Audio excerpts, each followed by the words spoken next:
the ancient world. Such a powerful image that every time you look at the Sphinx, you see new things. His new thinking has taken him on a journey to confront accepted history and finally to solve the world's most famous enigma. An identity lost, a mystery unraveled, the Great Sphinx revealed.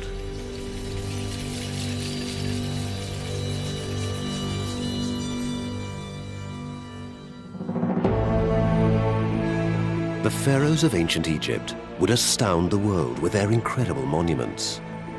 We know who built the vast pyramids at Giza and how they constructed forests of stone.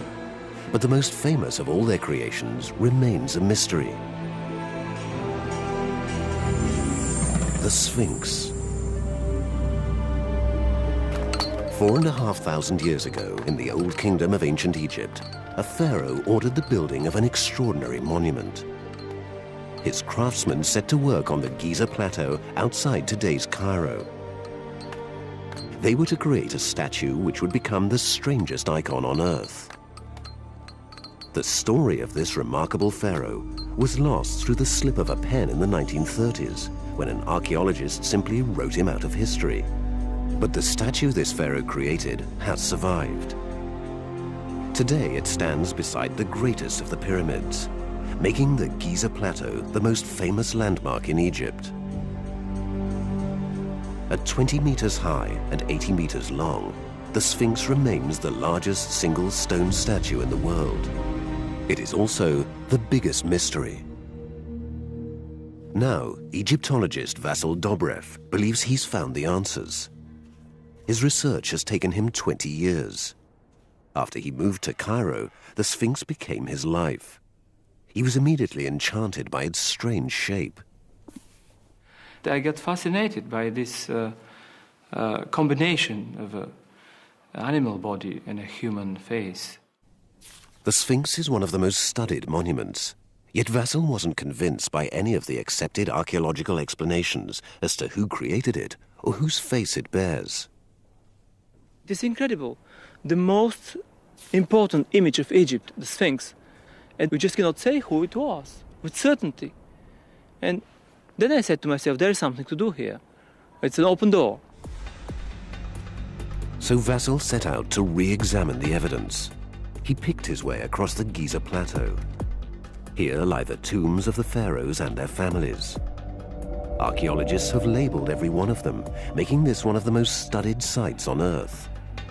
But despite their findings, Vasil has managed to unearth new evidence which could overturn accepted history and lead him to the Sphinx's creator. But the clues haven't always been easy to follow. False trails and dead ends hide the footsteps of the past. Over 4,000 years of history have created blind alleys. And the archaeology around the Sphinx has become a labyrinth of conflicting ideas. Vasil's journey begins with the earliest recorded mention of the Sphinx. It's found on a curious stone tablet known as the Dream Stela, which lies between its paws. It was inscribed, and it was to play a major role in creating the Sphinx's dark mythology. It tells the story of a young prince called Thutmose, who went hunting on the Giza Plateau.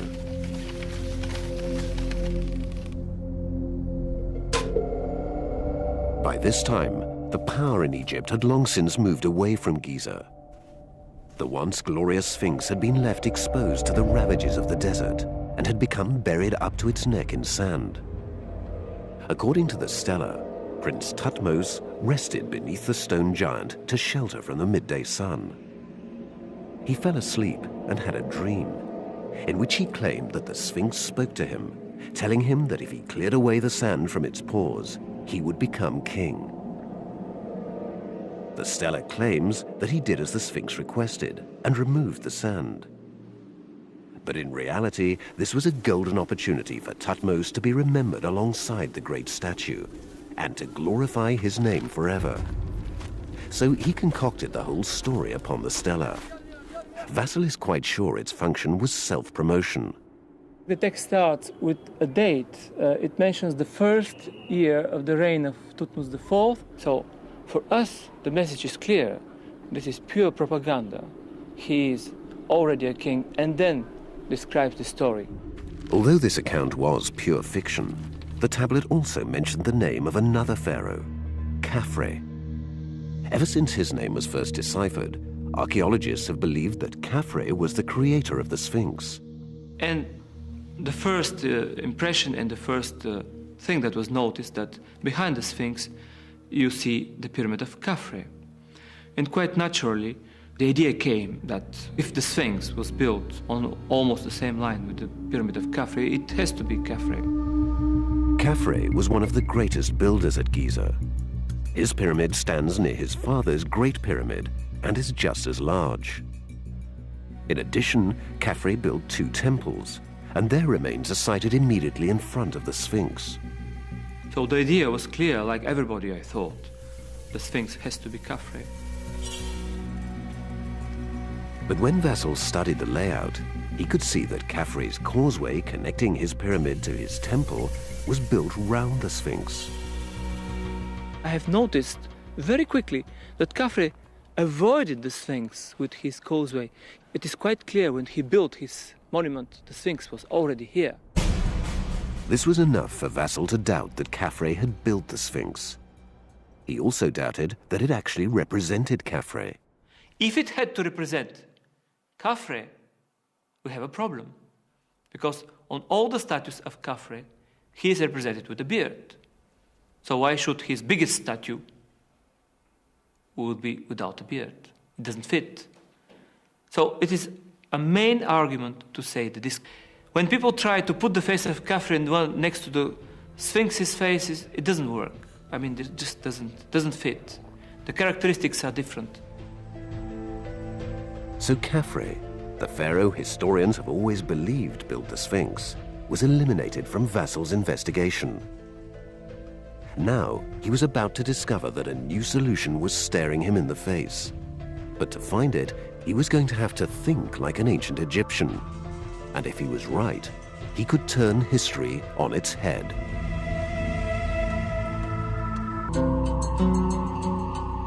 Vasil Dobrev's search to find the creator of the Sphinx has led him to eliminate Khafre, the pharaoh believed by many to have built it. Now Vasil is revisiting the Giza plateau to look at the other possibilities. Could it be that the Sphinx belonged to Khafre's father, Khufu, the builder of the Great Pyramid? Khufu is one of the most infamous pharaohs. He was the first pharaoh to build at Giza. His Great Pyramid remains the largest stone structure of all time and is a wonder of the ancient world. So if Khufu wielded such power, why couldn't he have built the Sphinx as well? I tried to imagine what it was like to see the Sphinx as an ancient Egyptian. And a completely different geography of the site appears. Today, when we visit the Sphinx, we approach it from the east, coming from Cairo. So, when we visit the Sphinx, we see it face on, and behind naturally comes the pyramid of Khafre. So they seem belonging one to the other. But I try to imagine how it would have been at the time of the pharaohs. Did they approach from here? And most probably they were coming from the south, or over there. This was because the Giza plateau was once very different. There was a vast network of waterways. Just 100 yards below the Sphinx stood a harbor connected to canals. They were created to bring in stone for the building of the Great Pyramid. At this time, the other pyramids hadn't yet been built. One of the canals went to the Old Kingdom capital, later called Memphis, which lay to the south. So it was from this direction that the kings of the Old Kingdom would approach Giza. When we approach the Sphinx from the south, we don't see it face on. We see it in profile. And the pyramid behind it is not anymore the pyramid of Khafre, but it is the pyramid of Khufu. And profile was how the ancient Egyptians saw their world. Their hieroglyphics and even their portraits were all twisted into profile.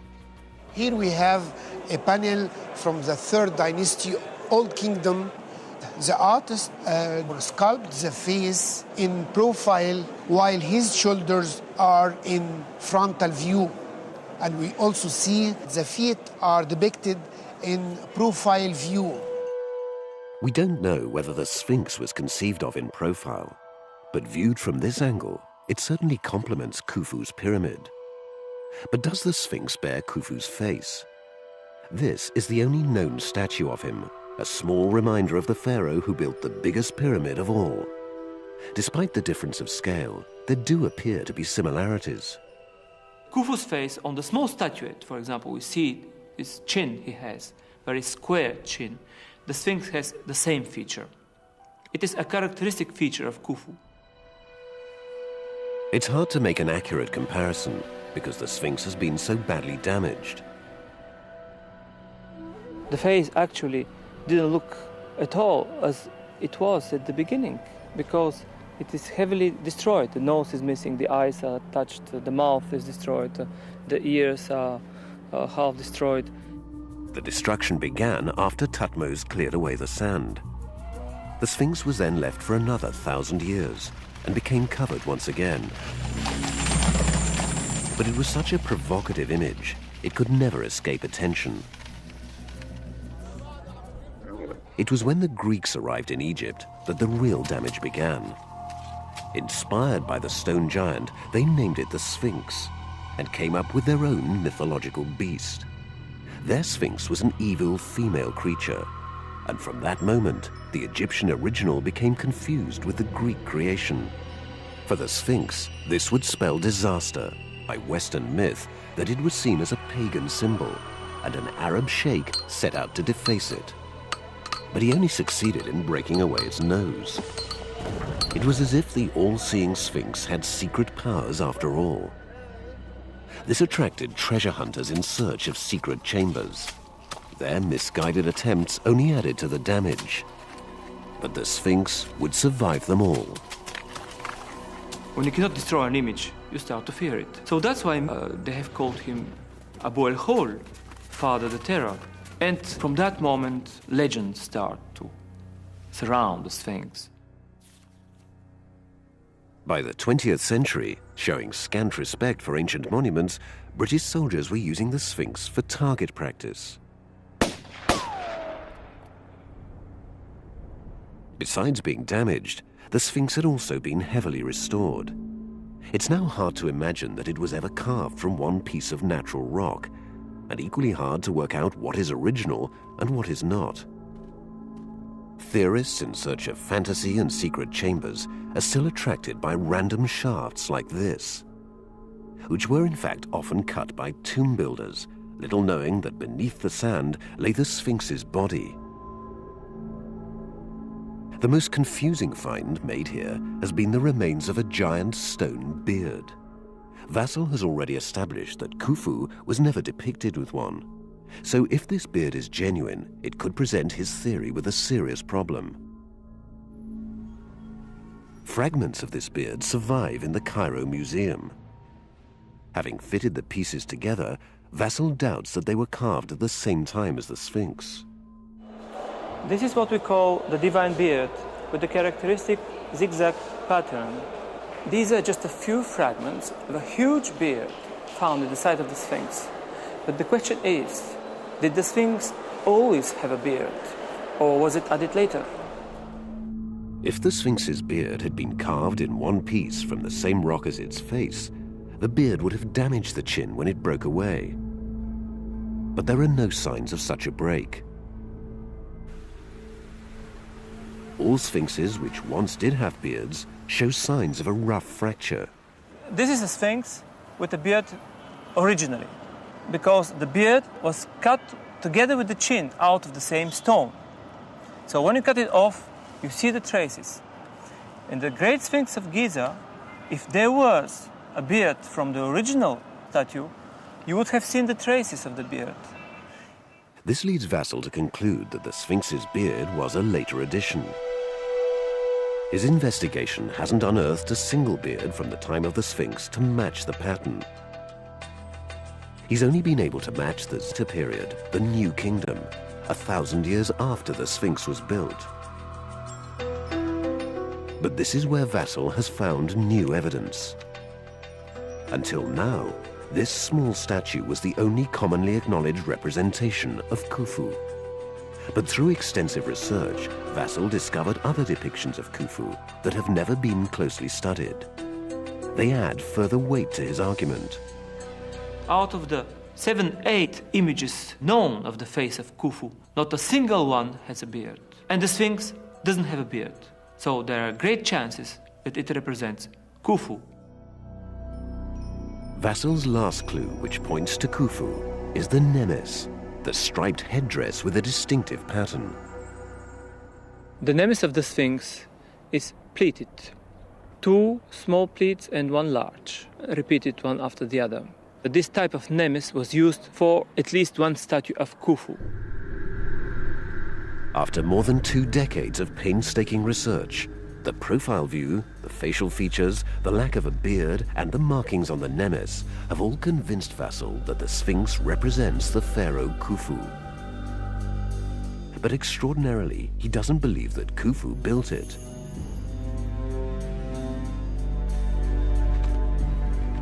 Instead, he claims it was created by a pharaoh we know very little about, a pharaoh who was written out of history.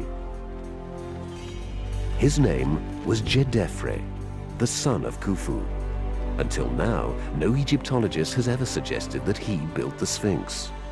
I'm proposing, well, this is actually, I think it's the first time it has been proposed, that the Sphinx has been built after the death of Khufu by his son, Djedefre, that succeeded him immediately.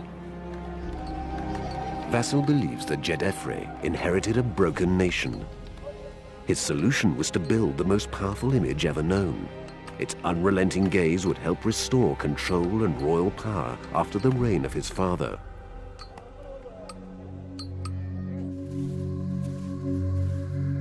Khufu's funeral marked the end of an era.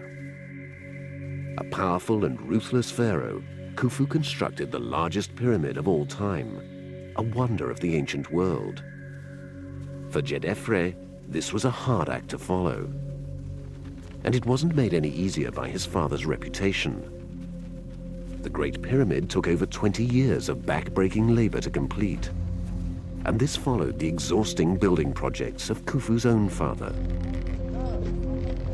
Maybe after more than half a century of building, the morale of the country was broken. Finishing the pyramid of Khufu was the hardest job that the Egyptians have ever done. We can imagine that at the end, there could have been quite a lot of people that didn't like the king anymore. But despite these problems, Djedefre went on to become a visionary pharaoh. Vasil has discovered that Djedefre's influence would transform the Giza Plateau. But the story of his remarkable reign has always been overlooked, until now. It was believed that under the dark cloud of a family rift, Djedefre moved away from Giza, turning his back upon his family. But Vasil's research shows otherwise. I have pieced together some evidence that shows clearly that the presence of Djedefre in Giza was quite important. And this evidence was known, but unfortunately not really interpreted. The reason was that in the 1930s, respected archaeologist George Reisner published his masterwork on the Giza Plateau. He made unsubstantiated claims about the life of Djedefre that masqueraded as facts.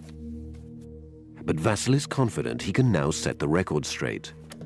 George Reisner was an American archaeologist who excavated the Giza Plateau, and his archaeological methods became a standard. And when he arrived to the reign of Djedefre, he in fact created a story around the reign of Djedefre.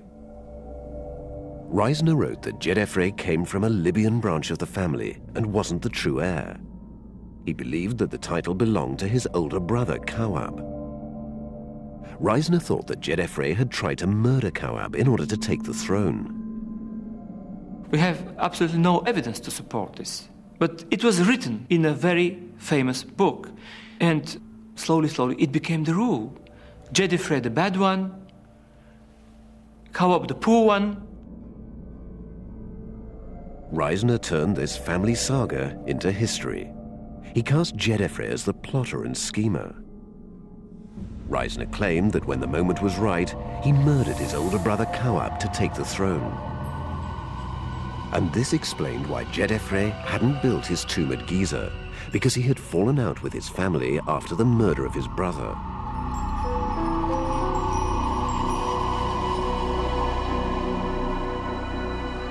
But beside Khufu's Great Pyramid lies the Royal Cemetery, a labyrinth of tombs. And here, Vassil's investigation takes us to the evidence to show that Reisner was wrong. This is the best image that we have of Prince Kawab, a son of Khufu and consequently Jedefre's brother. This is the man who was allegedly murdered by Jedefre. But inside this tomb we have evidence that disproves this.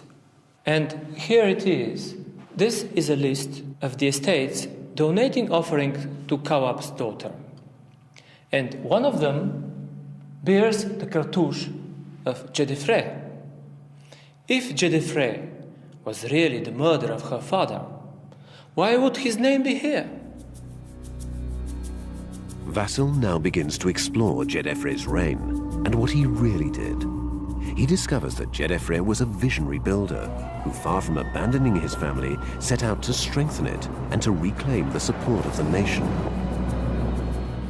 One of his extraordinary structures is high up at Abu Roash, 6 miles from Giza. This site ensured his monument stood even higher than his father's pyramid. But building it didn't break the back of the country. Abu Roash, one of Egypt's highest natural sites, almost at the same level as the top of the Great Pyramid. Until now, archaeologists have thought that this was a pyramid. But Vassil is the first to suggest that Jedefre, son of the sun god, actually built a solar temple. Because of the location, the top of the monument would have been closer to the sun than almost anywhere else in Egypt. Inside, its design was inventive. For the first time, the structure didn't require hauling heavy stones uphill.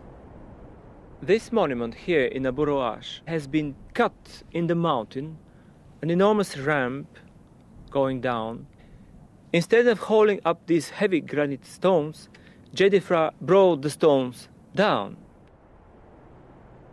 Jedefre's ramp was so effective that later pharaohs adopted the design. After Khufu's pyramid, all the monuments, all the pyramids will have their chambers under, in the rock.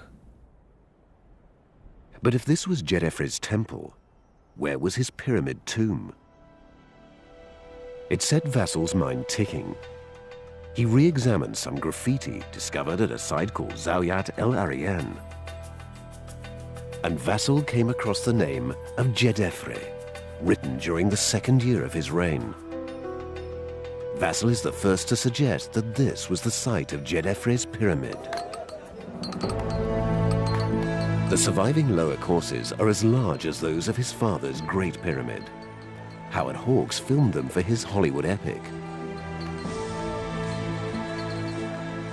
But wasn't Jedefre turning his back on his family at Giza, just like George Reisner thought? In fact, Jedefre is quite a traditional king. He did exactly what his grandfather did, and his father. He built a monument on a new site, as they did. Far from abandoning Giza, Jedefre then returned there to build the greatest of all his monuments, the Sphinx. But in an age before iron tools, how was the world's largest single stone sculpture actually built?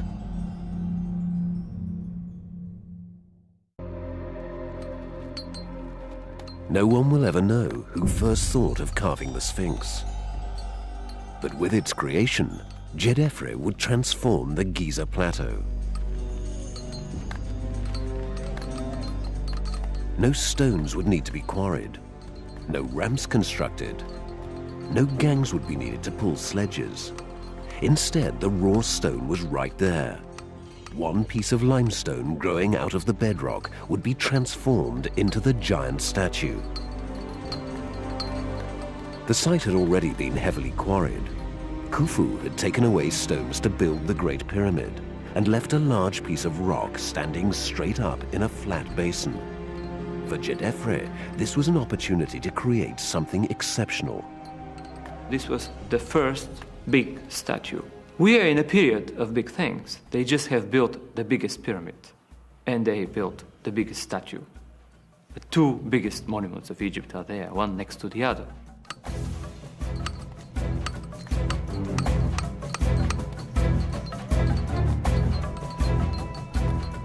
But the Sphinx wasn't going to be merely self-aggrandizement on a large scale. What makes it so exceptional is that the statue had a difficult task to perform. Never in the history of sculpture has a single statue had to achieve so much. The reason was that pharaohs believed that they lived on forever after death. But this continuing life was only possible if their support on earth remained strong. Djedefre was all too aware that his father's power had weakened towards the end of his life. Even during Khufu's reign, his mother's tomb had been raided, and this had been the very worst thing that could have happened. It made a mockery of everything they believed in. If there is no respect, there is chaos. Everything will collapse. This is the main idea of ancient Egypt, the life after death. So the future of the ancient Egyptian civilization now lay in Djedefre's hands. He had to ensure that his father's power was reinstated at Giza to safeguard his own support on earth. Creating such an important, such an enormous image of Khufu, the god, the dead king, will improve his image and also will improve the image of the new king. So I think that this could be an explanation why the Sphinx was built. Djedefre needed to create an image that would strike awe into all who saw it. The result was not only big, but supremely powerful. Its impact remains unsurpassed to this day. Vassal has invited Glyn Williams, head of sculpture at the Royal College of Art, to help him understand how it was carved. This is the first time he has seen the Sphinx. It's a beautiful, beautiful, simple, an enormous size. I mean, I don't think I've ever seen anything this sort of size as a single object. So I'm knocked sideways. I could stay here all day actually and just do it. I mean, it's a wonderful experience. Saying it's lovely would be so inadequate. I mean, in fact, most words are inadequate for it. I mean, all one can do is feast your eyes on it. In order to try and understand the skills of the ancient Egyptians, Vassal has given Glyn a square-metre block of the same limestone to carve the Sphinx's face. Incredible. It looks soft and chalky, and it's amazing. Let's try it, just to see what it's like. Let's just take oh yes. That's really soft, beautiful. Oh, yes. Have that done by tea time.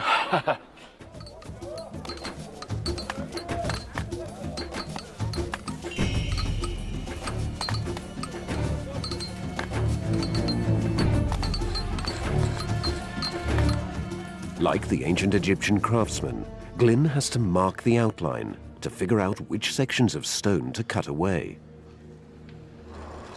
In carving, you have to think in reverse. You have to take away all the stuff that's not there.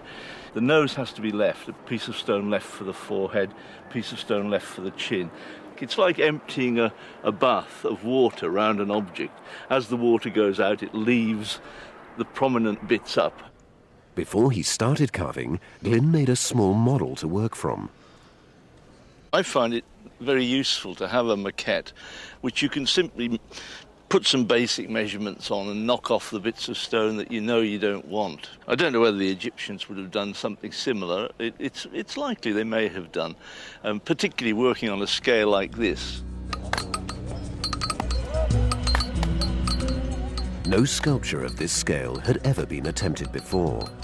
And unlike other statues where stone was specially chosen, here the masons had to use what lay in front of them. There was no room for error.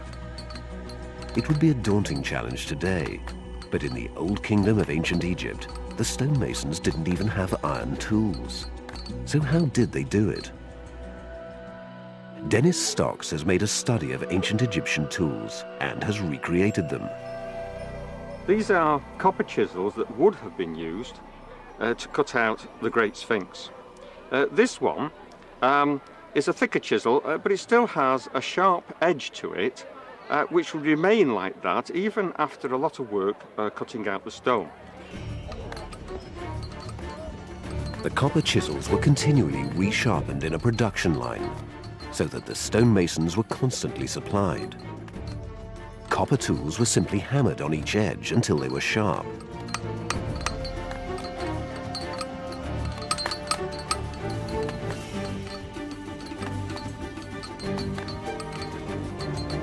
Ancient Egyptians were highly experienced organizers. Although the Sphinx was the largest stone statue ever made, it required far fewer workers than pyramids.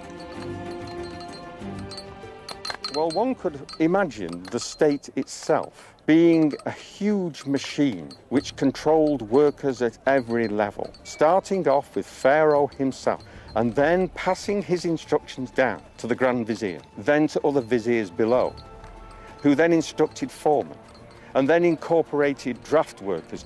There were people having to shovel all the debris away, all the shards of limestone that were showering down onto the site.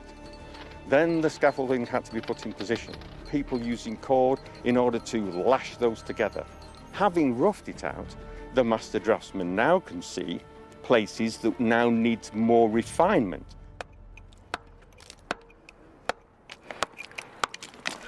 We've got in here, and the soft piece of stone that I was beginning to test out yesterday is about 4 inches here. And beyond that 4 inches, we've got really good limestone, but it's harder. So my notion that I would be finished in no time at all has gone out of the window. It does show that this supposed soft limestone is in fact good quality outdoor type of sculpture stone. There is a possibility, if one isn't careful, that the soft stone comes away from the hard stone, that there will be some sort of shelling happening at the join of the soft to the hard. So we've got to be careful with that. We don't want to lose bits of the face. The workmen never knew if there were weaknesses hidden in the rock. Tragedy could strike at any moment. As they worked downwards, the quality of the limestone deteriorated. And as they carved the hindquarters, they encountered a fissure.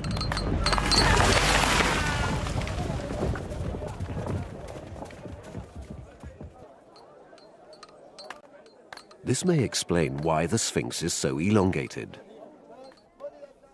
Perhaps they carved on past the problem in order to get back to good rock and complete the rear of the Sphinx. Vassal has investigated this theory with geologist Colin Reeder. The main fissure runs right along the floor of the enclosure and through the pores and the rear part of the body of the Sphinx. People have suggested that it was the presence of this fissure cutting through the limestone that affected the proportions of the Sphinx.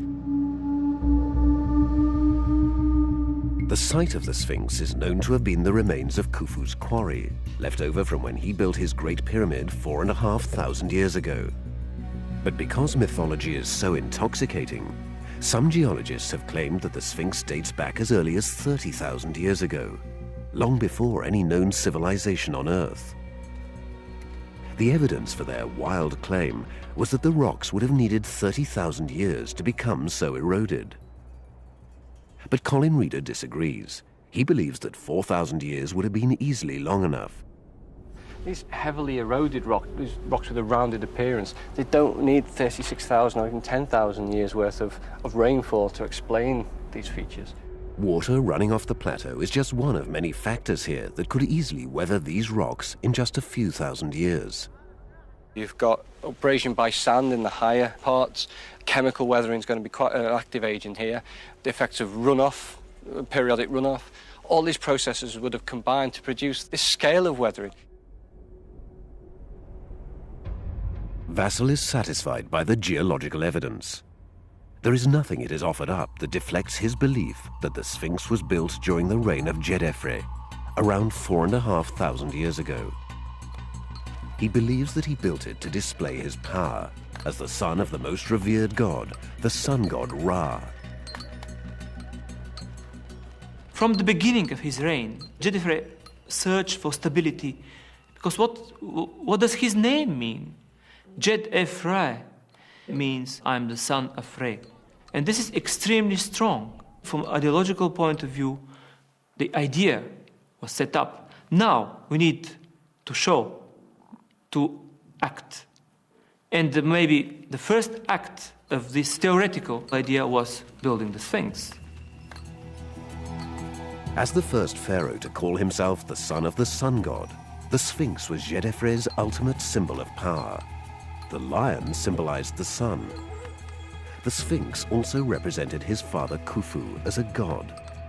Only when pharaohs died did they become divine. Because of this, Vassal is convinced that Khufu could never have built the Sphinx for himself. The fusion of these ideas in the form of the Sphinx would ensure Djedefre's success in this world and the next.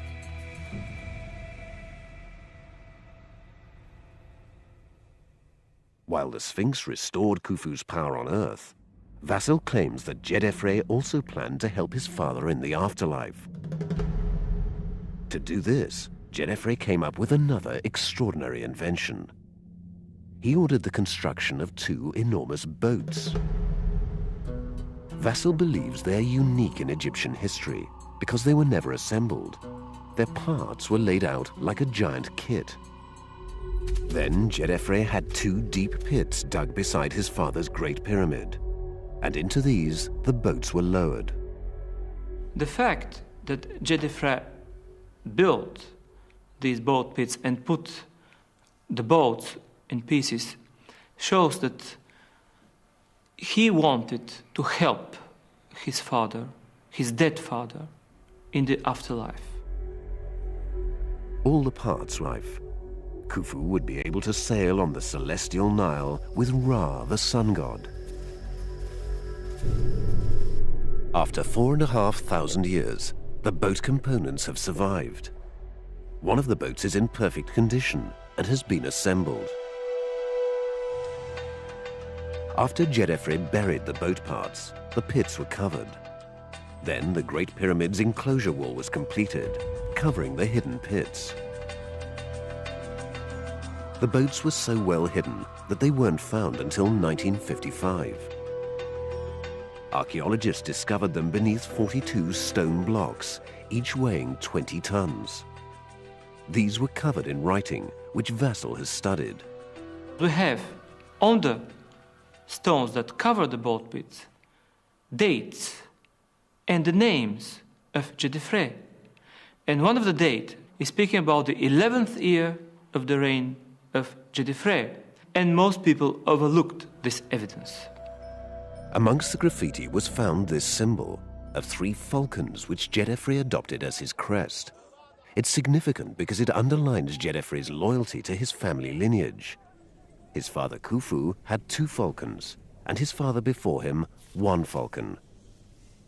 While the boats would protect Khufu in the afterlife, it was the Sphinx that would look after him on Earth. But to Vassal, it seemed unlikely that the Egyptians would have attempted to build a Sphinx for the very first time on such a scale. So he began to investigate whether there had been Sphinxes before. We could not trace when the idea of a Sphinx started, but what we know is that during the reign of Djedefre, Sphinxes existed. Djedefre had a liking for sculpture, and the royal workshops were kept busy during his reign. Up until Djedefre, Old Kingdom sculpture had been built on a small scale. It was designed for royal tombs. Often it was only displayed in special rooms. Statues were usually seated. Sculptors paid little attention to their backs, since they were almost always set against the wall. Vassal has discovered that Djedefre was fascinated by stone. He's found the quarry where Djedefre, as the son of the sun god, would collect the rare diorite rock prized for its golden glow. And this has led Vassal to a sculpture which shows that the Great Sphinx may not have been the first.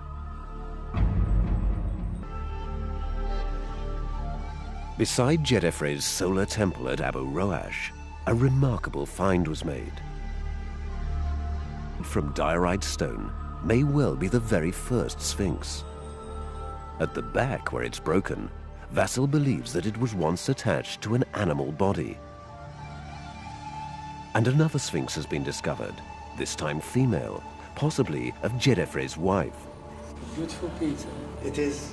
It's the first time I see it. Really? Yes. Very little is known about this Sphinx, and it creates great debate amongst Egyptologists. But it's a further indication that Sphinxes were being made during Djedefre's reign. They might even have been prototypes for the Great Sphinx itself, where the carving reaches perfection. Glyn Williams has discovered that their sculpting skills were highly advanced. There are beautiful transitions in the actual carving of the Sphinx's head between one form, the way it runs into another is absolutely beautiful. It's ever so sophisticated. It's one of the best bits of transitional form making that I've seen. Djedefre's craftsmen might have carved Sphinxes on a small scale, but a sculpture of this size presented a whole new set of problems.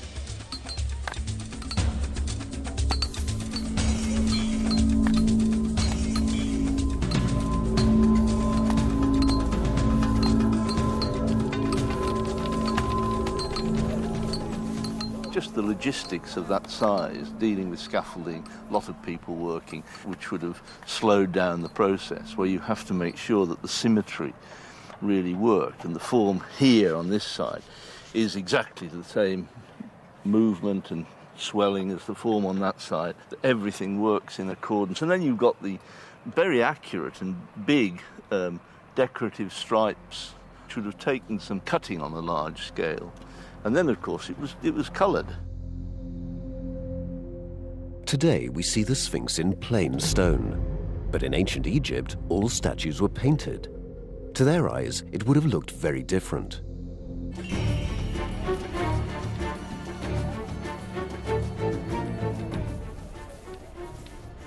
The face was red, definitely. The nemes was painted with colors. I can imagine that actually this could look like quite a kitschy image, but our harmony was not the same like the Egyptian harmony. The Sphinx might have had dark green or olive green eyes. The whole face was a reddish brown, and the nemes had blue and gold stripes.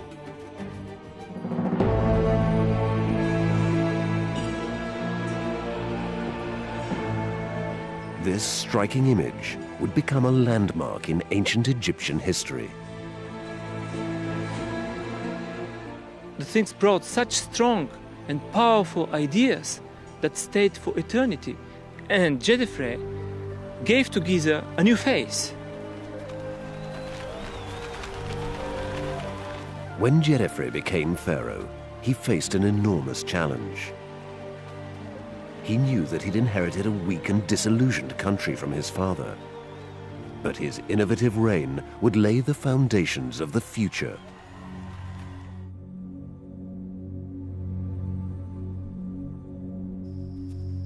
When Djedefre died, his pyramid and temple were left unfinished. But his hidden boat pits survived, and his great Sphinx ensured that his family would prosper at Giza for generations to come.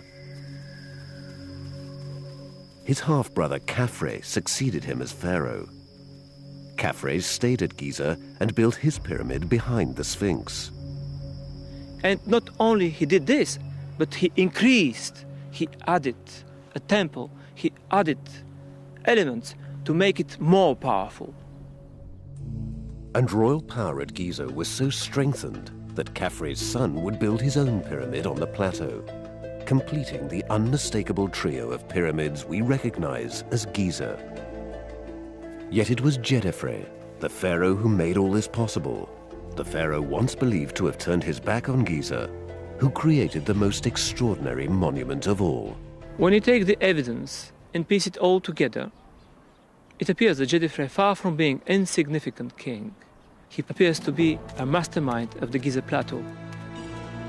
As more archaeological finds come to light, perhaps one day Vassal's research will allow Djedefre to attain his true place in history and be remembered as the pharaoh who created the Sphinx, the greatest statue on earth.